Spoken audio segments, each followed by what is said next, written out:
Society 13 Podcast Network. Redefining podcasts. Do you like to listen? Well, hello there. This is Margot P. and Margot D. of Book versus Movie. And if there's one thing we love, almost as much as we love books and movies, it's ghosties. Indeed. And we just love this podcast, History Goes Bump, Ghost Tours for the Theater of the Mind. We're so thrilled to be able to introduce you today. So tune in to History Goes Bump wherever you get your podcast. Get your little spook on and have fun with Denise and Diane and enjoy a little history. Bye, y'all.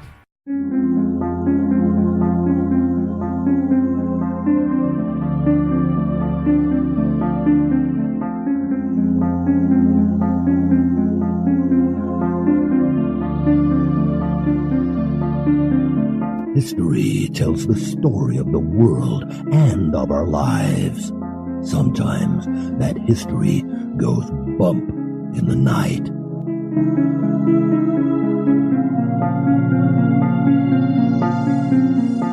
Broadcasting from the center of oddity and the supernatural in Central Florida, it's the History Goes Bump podcast. Hello, you spooktacular people. Welcome to this 236th episode of the History Goes Bump podcast. Ghost Tours for the Theater of the Mind. I am your host, Diane. And this is Denise. On this episode, we have another one of our haunted cemeteries. This is Haunted Cemetery 7, and we have 4 of them that we're going to talk about the history and hauntings in regards to. We want to welcome to the spooktacular crew, Angela. Hey, Angela. Matt. Hi, Matt. I'm not sure if this is Natasha or Natasha. Hello, Natasha. Lacey. Hey, Lacey. Michelle with 2 L's. Hello, Michelle with 2 L's. And Anthony. Hey, Anthony. Oh. And now, this moment in Oddity.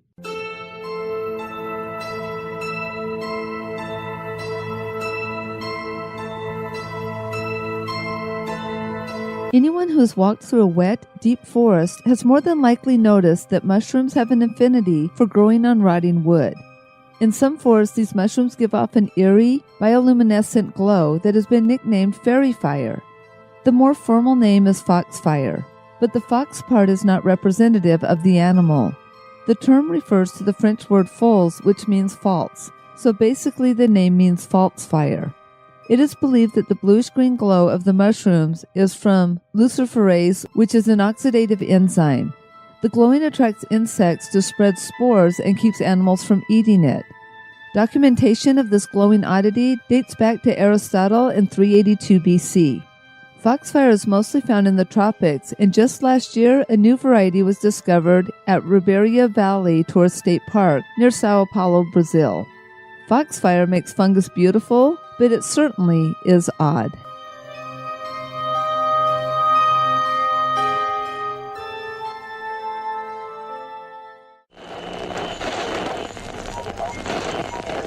Get out. And now, this month in history.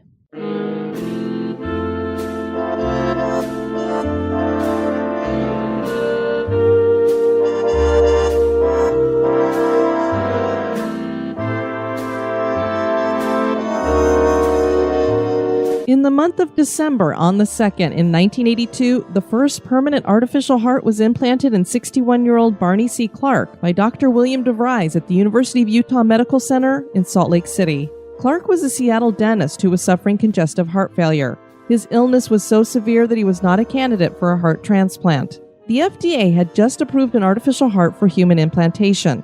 The device was named the Jarvik 7 after Dr. Robert Jarvik, who was one of its key developers. The Jarvik 7 employed a heart-shaped pump that had an external pneumatic compressor that connected to the pump by tubes running through the chest wall, and this regulated blood flow. The threat of infection was high, though. Clark knew that he would probably not live long, but he wanted to further science. He managed to live for 112 days with the artificial heart, but it was an awful time for him.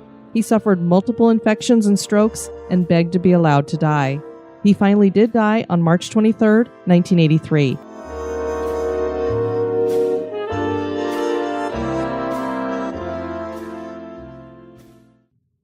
The final resting places we are covering in this Haunted Cemeteries episode are all very different with one thing in common. They are all haunted.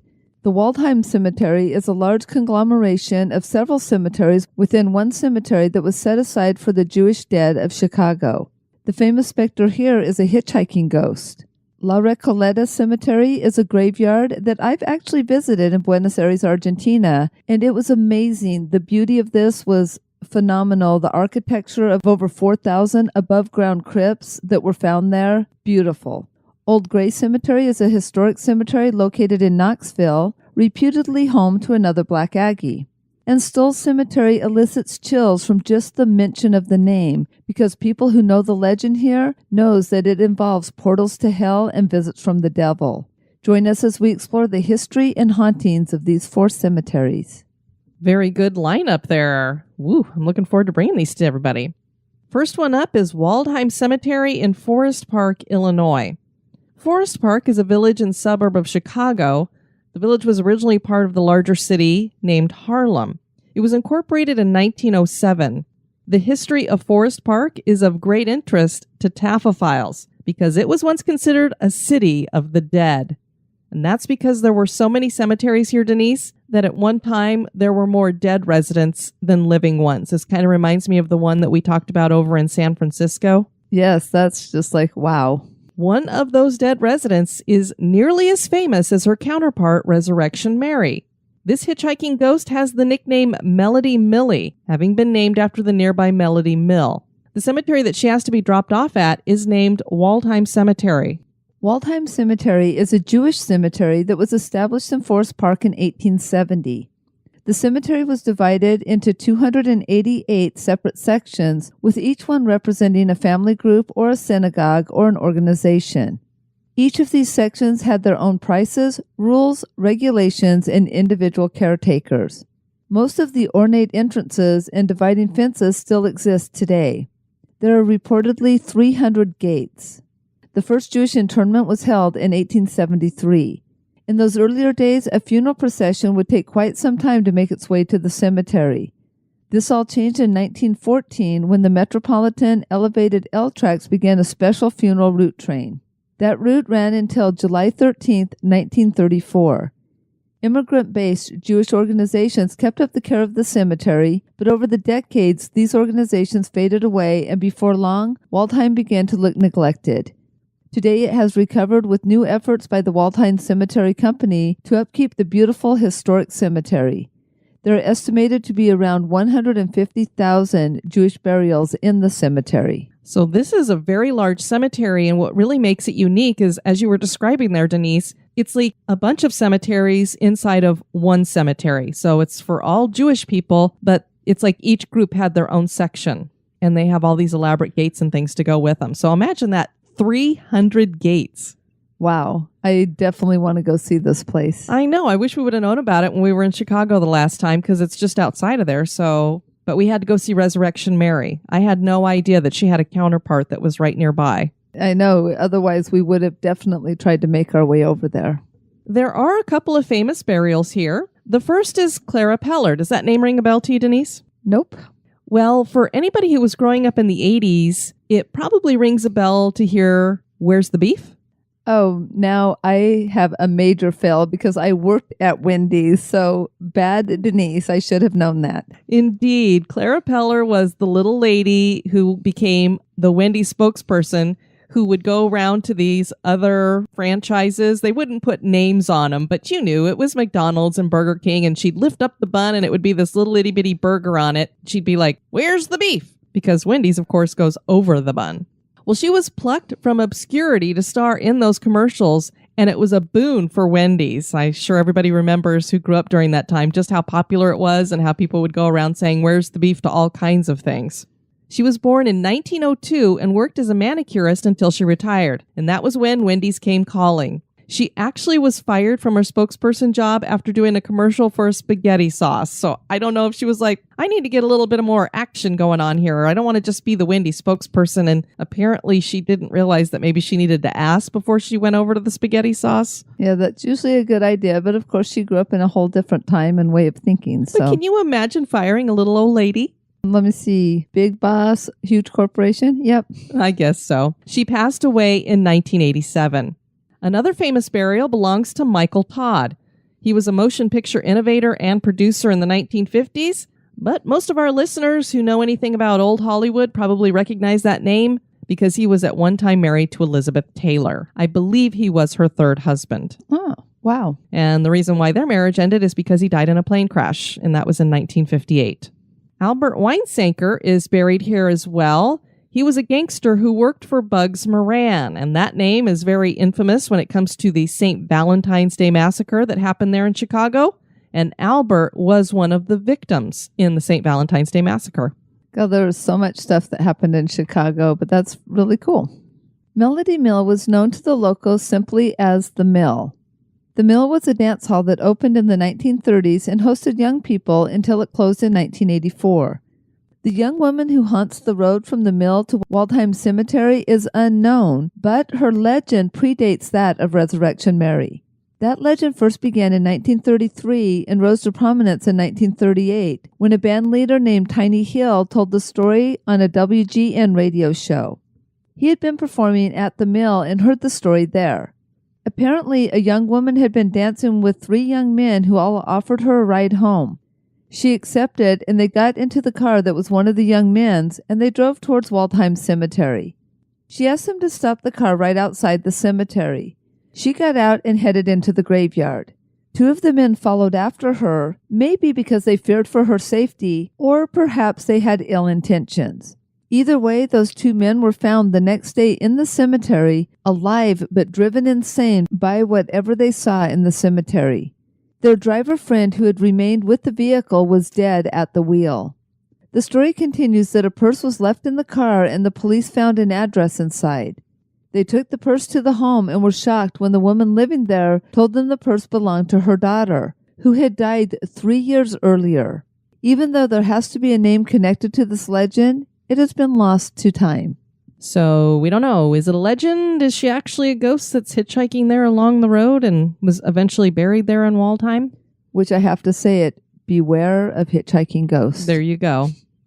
Our next cemetery is La Recoleta Cemetery in Buenos Aires, Argentina. And Denise, it's really cool. This is a cemetery that you have actually been to. Yes, I have. It was an amazing cemetery. It was the first thing I ever saw like that with all the mausoleums and everything. What in the world were you doing in Buenos Aires anyway?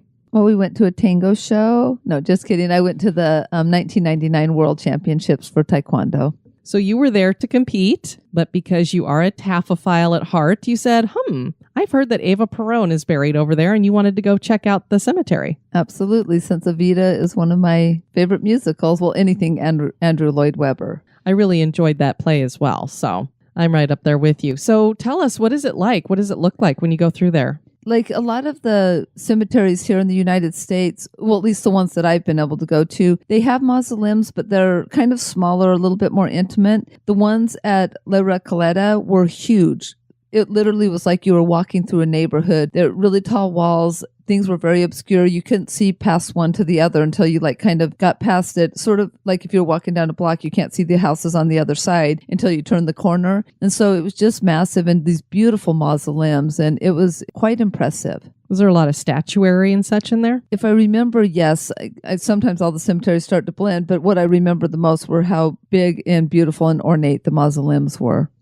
And you also remembered that it was a pretty creepy cemetery too, but not because of anything that was haunting it necessarily. No, it came to our attention that we might be being followed by, I guess, for lack of a better word, some local hoodlums. And we just noticed twice, 2 or 3 times in the cemetery that the same group of young men had poked their head around the corner and then hid back behind where they had looked around, and they kept ending up in the same places of the cemetery where we were walking. So pretty much after we realized that, we decided to exit the cemetery and head into a little bit more populated area of Buenos Aires. Probably a good idea, because with all those big mausoleums, it would be pretty easy for somebody to hide and jump out and get somebody and rob them or what have you. Not that we're saying that this cemetery is that kind of cemetery. It could have been the fact that there were 2 of you beautiful women that were walking around, and maybe they were just trying to sneak a peek. That could be a possibility too, but either way, we headed out into the populous areas. Well, as you're pointing out there are many diverse burials at La Recoleta Cemetery and very ornately decorated. A few have fallen into disrepair, revealing the brickwork beneath the marble. Did you notice any of that? I mean, like any older place, yes, there were places that were less than kept up. I think part of the problem is if you don't have the family still alive to upkeep it, who else is going to do it? Different architectural styles are found here. You can find Baroque, Neo-Gothic, Art Deco, and Art Nouveau. It was after the Argentinian War for Independence that a plan was put forward to create a cemetery worthy of the wealthy elites living in Buenos Aires. The location that was chosen had been a former monastery to the Order of the Recoletos. This order was part of the Franciscan order, and the Recollect fathers had established the neighborhood of Recoleta in the 18th century. Their chapel, Our Lady of Pilar, was built in 1732 and still stands. Did you happen to see that? I can't definitively say yes, but probably, I don't know, because it was huge, so I don't know. The graveyard opened in 1822 and encompassed 14 acres that was designed by French civil engineer Prospero Catalanad. His design has the cemetery broken into areas similar to city blocks with wide tree-lined walkways, which is kind of what you were describing, that it looked like you were like walking around these city blocks. The entrance features tall Doric columns and neoclassical gates. The cemetery was initially named Cementerio del Norte and was on one of the highest points in the city. The name was later changed to Cementerio de la Recoleta. There are around 4,000 burials, with many important and famous burials that include Argentinian presidents, the founder of the Argentine Navy, Nobel Peace Prize winner Luis Federico Lalor, the illegitimate granddaughter of Napoleon Bonaparte named Isabel Wolowoski Colonna, and Eva Perón, made famous in the play Evita. Eva Perón was born in 1919 as Eva Maria Durate. Her early life was one of poverty, and she moved to Buenos Aires as an adult so she could pursue acting and singing. She met Colonel Juan Perón in 1944, and the two married in 1945. Juan was elected president of Argentina in 1946, and Eva got heavily involved with politics at this time as well. She spoke on behalf of labor rights, women's suffrage, founded and ran the charitable Eva Perón Foundation, and founded the Female Peronist Party, the nation's first large-scale female political party. She decided to run for the office of vice president of Argentina in 1951, and she received wide support. The nation's military and elite opposed her, though, and when she was diagnosed with cancer, she withdrew her candidacy. The cancer eventually killed her at the age of 33 in 1952, and Eva Perón was given the title of spiritual leader of the nation by the Argentine Congress. Her corpse was put on public display for 2 years, disappeared for 16 years, was shipped to Spain where Juan and his new wife kept it in their dining room on a platform, and finally was buried in the Durati family crypt.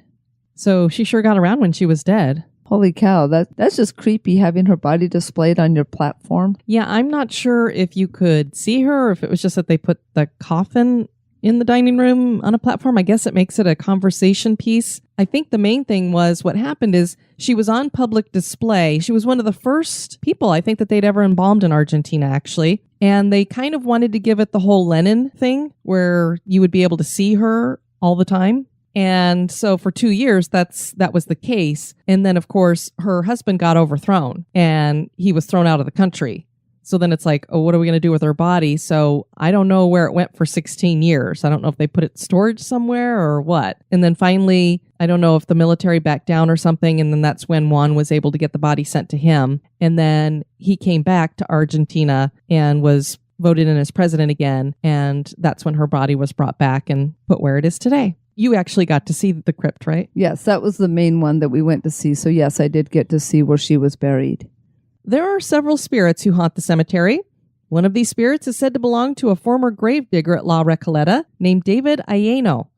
He loved the cemetery and all the beautiful architecture of the various tombs. He himself wanted to have a grand final resting place, and so he would put all his earnings toward his burial plot. When you talk about how big and grand these are, you could see why he would have to put all of his money towards that. When he had enough, he commissioned an Italian sculptor to make a statue in his likeness. After everything was completed, Ayeno committed suicide. It is believed that his spirit roams the cemetery because of the suicide. Visitors claim to hear the jingle of his keys echoing throughout the property. So he saw that it was completed and said, oh, why wait? Let's go ahead and get me buried in there. Yeah, or it could be that he was afraid that somehow he would lose it if he didn't get in there soon or something. I don't know. But it's a pretty weird reason to commit suicide, I guess. Another of the ghosts is believed to belong to a woman named Rufina Cambaceres. She was the 19-year-old girl of a wealthy family living in Buenos Aires in the late 1800s. Rufina had been getting ready for a night out on the town when she died suddenly. She was put in a casket, taken out to the cemetery, and put in the family's mausoleum. Cemetery workers were doing a regular patrol of the grounds. When they looked in on the Cambaceres mausoleum, they saw that Rufina's coffin had been moved and the lid was no longer properly set. This made them believe that grave robbers had come to take away the jewelry that Rufina was wearing. They opened the casket and saw that her jewelry was still there, but her body was in a sad state. She was covered in bruises, and there were scratch marks all over the inside of the casket. She had actually been alive and just in a coma when she was placed in the coffin. Theories claim that she had suffered from cataplexy brought on by narcolepsy. Cataplexy is a sudden weakening of the muscles caused by the destruction of the neurotransmitter hypocretin. Hypocretin regulates the awake cycle, so poor Rufina was conscious of everything going on around her, but unable to respond. And when she was able to respond, it was after she was already suffocating in the casket. It is for this traumatic reason that people believe she walks the graveyard at night. Some believe she is trying to unearth bodies to make sure no one else has been buried alive. The mausoleum is beautiful and features a stone statue of the young woman leaning upon its door. So I was looking to see, is there any evidence that this actually happened? And there is no documentation that this young woman had been buried alive. But then I was like, well, did she even exist? And she does. And there is this mausoleum. And I believe that that stone statue on the outside is supposed to represent her. So don't know if there really was this young lady who was buried alive. We know it happened. So it is very likely that it did happen to her as well. And it would be a reason why she would be seen walking around the cemetery. Well, if she was from a prominent family, there'd probably be pretty good reason to keep that hush-hush, too. Oh, can you imagine? Yeah. I mean, the scandal of it all. And especially the doctor who said, yep, she's dead, had a heart attack or something. Okay, she's 19. Most 19-year-olds don't just drop dead. Judy wrote of her visit to the cemetery. For those of you sensitive to different energies, I can tell you that at least a part of this cemetery is haunted. The energy was extremely heavy and very uncomfortable. Some of the spirits aren't friendly. I told my friend and we walked to a different area and the negativity didn't follow. Unfortunately, I didn't protect myself well enough and woke up the next morning sick. If you're sensitive to energy, take some precautions to protect yourself. Now, you said you didn't really feel anything heavy there. Of course, you're not sensitive and such, but you did get a little bit of negative energy coming from some young men following you around. Yes, this is true. So interesting. Sounds like a great cemetery to visit, especially as a taphophile. Yes, I wish I could go back to it because I was just starting to look at things like that. And so I wish I could go back and see it today with more knowledge of cemeteries and stuff. And next we have the Old Gray Cemetery. And this one was actually suggested by Tammy McCarroll Burroughs. Old Gray Cemetery is located in Knoxville, Tennessee, and it is the second oldest cemetery in the city. The graveyard was incorporated in 1850 and is the final resting place of many prominent people from Tennessee. The architecture here is Victorian in style, and thus, this is also a garden cemetery. Victorian angels make up the bulk of the statuary, and there are many obelisks as well. The winding avenues spread out over 13 acres. Old Gray is named in honor of Thomas Gray, who was an English poet during the 1700s. He wrote the poem Elegy Written in a Country Churchyard. Mrs. Henrietta Brown Reese, who was the wife of the first president of the Cemetery Board of Trustees, suggested the name Gray. It was called simply Gray Cemetery until a newer cemetery was built in 1892, and then this became Old Gray. Old Gray was added to the National Register of Historic Places in 1996. Apparently, she was a big fan of the poet Thomas Gray, and that's where she pulled the name from, and probably because he had written this poem about a graveyard. And so she was like, that'll be perfect. The first person buried in the cemetery was William Martin. An exploding cannon fired during a July 4th celebration, and it killed him. He was buried in the northwest corner of Old Gray on July 15th, 1851, before the cemetery was even completely laid out. The cemetery is the final resting place of over 9,000 people. These people include those who died during Knoxville's 1854 cholera outbreak and victims of the 1904 Newmarket train wreck. This wreck involved 2 Southern Railway passenger trains that collided at high speed near Newmarket, Tennessee. And apparently they were both going 100 miles an hour, so you can imagine those two hitting each other. This occurred on Saturday, September 24th, 1904, and killed at least 56 passengers and crew and injured 106 people. The crash was heard as far away as 15 miles. Old Gray Cemetery is part of the Civil War Heritage Trail, and there are many dead from both sides buried here. The Horn Monument has a life-size sculpture of a Confederate soldier and marks the graves of 2 Confederate veterans, William Asbury Horn, an assistant quartermaster with the 42nd Georgia Infantry, and John Fletcher Horn, who was a sergeant with the Kansas Bottom Tennessee Artillery. One of the more well-known Tennesseans buried here is William Rule, who was an American newspaper editor and politician. He founded the Knoxville Journal, which was published from 1870 until 1991. Rule served as the mayor of Knoxville twice and published the city's first comprehensive history. Eldad Cicero Camp Jr. was an American coal tycoon, attorney, and philanthropist who lived in Knoxville in the late 19th and early 20th centuries. He was president of the Coal Creek Coal Company and was one of the wealthiest men in East Tennessee. Charles McClung was an American pioneer and surveyor who platted out Knoxville. Lizzie Crozier French was an American educator, women's suffragist, and social reform activist who was one of the leaders for the push for women's rights in Tennessee in the early 1900s and helped the state become the 36th state to certify the 19th Amendment to the United States Constitution. One of the spirits at Old Gray is believed to belong to Herb Evers, who was a cowboy that died in Knoxville's first and only duel on Market Square. Denise, you're going to love why they had this duel. Apparently, the duel was a fight between Evers and one of his neighbors. Okay. Evers owned some sheep. Okay. And his neighbor took a liking to one of those sheep. And so he stole it? Not quite. He had an amorous liking to one of the sheep. Ah, one of those. So he was having relations with this sheep. Obviously, this really angered Evers, and he challenged him to a gentleman's duel. And I suppose he's even angrier now because he lost the duel. And so that might be why his spirit roams the cemetery looking to settle the score. I would hope that his neighbor had to leave town out of embarrassment. East Tennessee Paranormal Society member Eric Huckabee claims to have captured a picture of Evers using a Sony Mavica digital camera. He said of it, "I snapped the photo and ran like hell back to the safety of the nearest street lamp." Now, I haven't seen the picture, so I don't know if he actually captured it or not, but he claims to have done that. Another supernatural being that roams the cemetery is a dark, shadowy figure known as the Black Aggie. This is not the same spirit as the one we covered on an earlier episode. This mysterious shadow weaves between the tombstones at night, and it seems residual as it rarely interacts with people who see it in the cemetery. Still, others claim that Black Aggie is an aggressive spirit and has chased after them.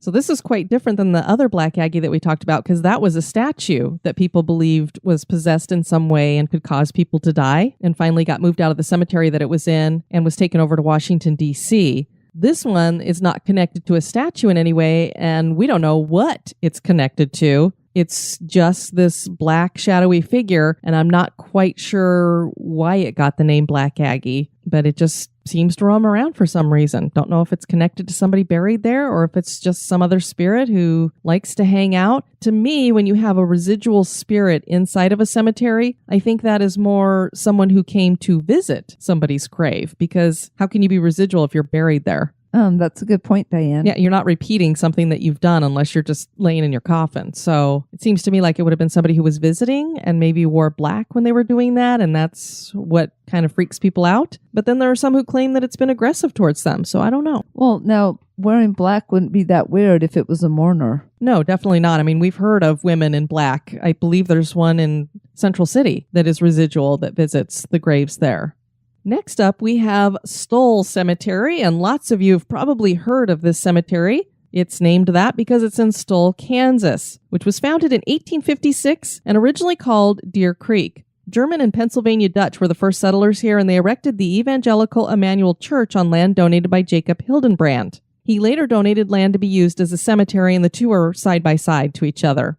Sylvester Stull ran the post office when it was opened in April of 1899, and residents started referring to their town as Stull. I don't know if they just liked his last name or if because the post office was his, it was named after him, and so they just kind of went hand in hand. But that name stuck, and even when the post office closed in 1903, the town continued to be called Stull.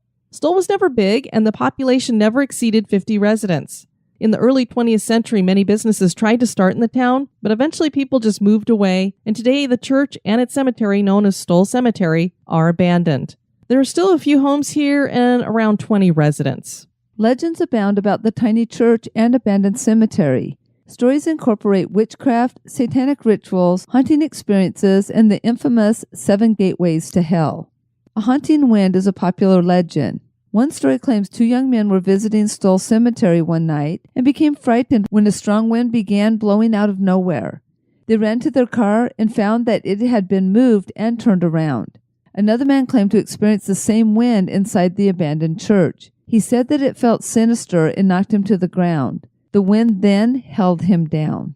That'd freak me out if a wind all of a sudden was holding me down. It makes you wonder if it wasn't some kind of a spirit rather than wind. Right. Trying to think, there was another episode that we did. I believe it was over in the UK, and it seemed like there was a wind there that was kind of a ghostly wind that would blow around. It was either a church or something like that. I can't remember. We've done so many episodes, Denise, they start to crisscross. I know. That's why sometimes I'm like, wait, was that this cemetery or that one when we talk about ones we visited? The student newspaper at the University of Kansas is believed to have started many of the legends that are associated here. In the November 1974 issue of the University Daily Kansan, an article claimed that the devil himself appeared in Stull twice a year. He would come on Halloween and on the spring equinox. Following this story, rumors started circulating that there were 7 gates to hell within the graveyard. Students have made it a rite of passage to visit on Halloween and the spring equinox to see the devil. They've done a lot of damage, and now the police arrest anyone trespassing. So occasionally it is open to the public, but on these specific nights, it is not. They definitely close it down for that. They do not want people coming around. And I loved it. I was looking at some stuff that Troy Taylor had written about this, Denise, and he made a really good point. The one night they were all there to see if they could capture any evidence on camera, and the police kicked him out and said, you got to get lost. And he said, you know, what's kind of foolish about this, because I believe the press was there too, so it wasn't just a bunch of kids and ghost hunters. He said, wouldn't this have been a great way to say, well, look, see, the devil did not show up, so stop coming out here because he doesn't come. It was just a legend. I know, but we can't be that simple, right? Yeah, and I mean, it would also help if people who visit these cemeteries on Halloween, that's great. And if you want to check out and see if the devil's coming through, fabulous. But clean up after yourselves and don't trash the place. Then people don't care if you come and hang out. A fun fact about this cemetery, the season 5 finale of the show Supernatural is set in Stull Cemetery. And the creator of the series, Eric Kripke, claims that he had made Lawrence, Kansas, the hometown of Sam and Dean Winchester, because of the city's closeness to Stull. So he definitely had an affinity of the legends there. Why would the devil choose such a small town? Apparently there was an event in the 1850s when a stable hand allegedly stabbed the mayor to death in the cemetery's old stone barn. Years later, the barn was converted into a church, which in turn was gutted by fire. A decaying wooden crucifix that still hangs from one wall is thought to sometimes turn upside down when a passerby steps into the building at midnight. But there is more than just that. Yeah, because I don't know why that would all of a sudden, I don't know if it's the energy around that would attract the devil, but there also is an old tombstone near the church that bears the name Wittich, which is Wittich, which could be interpreted as witch, kind of, sort of. And a tree that used to stand nearby that tombstone had supposedly been used as a gallows for condemned witches. And again, this is a small town, so how they had that many witches in the small town to condemn and hang from the tree, I don't know. A grave in the cemetery is said to hold the bones of a child of Satan who was born of the devil and a witch. The child only lived a few days due to its deformities. People claim its ghost hangs out here, but has grown to the size of a boy that someone claims to have captured a picture of, and that he resembles a werewolf-looking like boy, peering out from behind a tree. Haven't seen that picture yet either, so I'm not really sure that somebody captured that. I've heard about Stull Cemetery many times, Denise, and it's one of those, it's kind of like Bachelor's Grove, where you mention it and everybody goes, ooh, it gives you just chills, the name of it. But it seems that their reputation kind of goes beyond them, because a lot of this just seems to be legend that somehow got started, and I don't know why, because it's just this little town with hardly anybody there, and we know legends usually don't start out of nothing. So what happened here that caused this story to get started to begin with? That is, no, I'm just kidding. That is for everybody else to decide. It could just be that you had some of these kids in the chapel this weird wind came along, blew them down, and then bam, it must have been the devil, and then they got this whole story going. That very well could be, especially if there's a little bit of hysterics in there. Mm-hmm. Each of these cemeteries features at least one haunting tale. As is the case with so many cemeteries, legends abound, most of which have no basis in fact. Are these cemeteries truly haunted?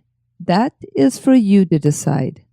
Lots of new cemeteries to wander through, and I know Tammy had suggested Old Gray because she's visited there several times, and I believe she did cemetery bingo there, and it sounds like it's got a lot of symbolism there because it's Victorian in nature, so there'd be a lot of symbols to see. Yes, well, Knoxville is definitely on the upper part of our bucket list travel, so we will be going there soon, hopefully. We encourage you guys to check out our website at historygoesbump.com. And Denise, if people want to send us some feedback, where could they do that? They can do that at historygoesbump@gmail.com. We did hear from Jennifer. She said, "Hi, ladies. My city, Philadelphia, celebrates Dickens at Christmas by opening a walk-through town display in the old John Wanamaker building. You can walk through and see scenes from the book. I'm 49 and I remember doing this as a child. They still do it. Do come to Philly and check it out yourself. It's free." We like that price. Yes, free is always good, and that's very cool. And I'm betting, I can't remember, I know Dina always kind of covers the Christmas stuff in Philadelphia on her podcasts. I'm not sure if she did this in the last one or if this is going to be in her upcoming episode featuring that stuff. But yeah, very cool. We do have some reviews to share with everyone. Denise, we got our first review from Switzerland. Oh, very cool. Was it a neutral review? Ha ha ha. It was a nice review. It was a 5-star review. Good. The review is by Kimmerish. I hope I said that right. My very first podcast. Love it so much. Great quality of content. Very nice hosts. It's nice to learn something new about U.S. history in a very spooky way. Well, thank you for leaving your review for us, and I'm glad that we were your first one. And Denise, we haven't done any haunted locations in Switzerland yet, have we? No, but we should sure start looking for one. I think we better do one. The next one is from Jag9485. The perfect mix of history and haunts, 5 stars. Great show. The show is very thoroughly researched, and the fun back and forth between the hosts added with the spooks of their subjects makes for the perfect mix. I also love to travel, and before I do, I like to research the history and the haunts of my destination. Through this show, I get to travel via the podcast once a week. Also through social media and their online presence, the community that they have created is wonderful. Thanks, ladies. Well, thank you. And as we always say, we love our community. Ollie098456, awesome 5 stars. Love the history and the hosts are delightful. War at Them, in love, 5 stars. I stumbled across this podcast and immediately fell in love. Perfect mix of history and haunted. Diane and Denise are wonderful. Love all the interesting facts they provide, especially about cemeteries. I look forward to each new episode. Thanks, ladies. Well, and I bet you loved this one because it was all about cemeteries. Thanks for leaving those reviews. We appreciate them. And just a quick reminder is we are getting close to December 31st, 2017. The registration for the 2018 trip, History Goes Bump trip to Key West, is due. So just make sure you don't set that at the bottom of a pile and get that into us because we're looking forward to hosting you. And we also have our t-shirt design contest. So make sure you get that done. Those are due by December 23rd at midnight Eastern Time. I want to thank you guys for tuning in for this episode. I've been your host, Diane. And this has been Denise. You take care now. Bye-bye. This episode has been brought to you by our executive producers. We'd like to welcome new executive producer, Quinn Marie Suture. Hope I said that right. Thank you to Melissa Wiebe for your one-time donation. And we'd like to thank Jennifer Mallory Welch and Christine Klein for increasing your donations. Thanks. Fan of the show? Subscribe to the show on iTunes, Stitcher, or your favorite podcast catcher. We would greatly appreciate your review at iTunes as well to help the show grow. Thank you.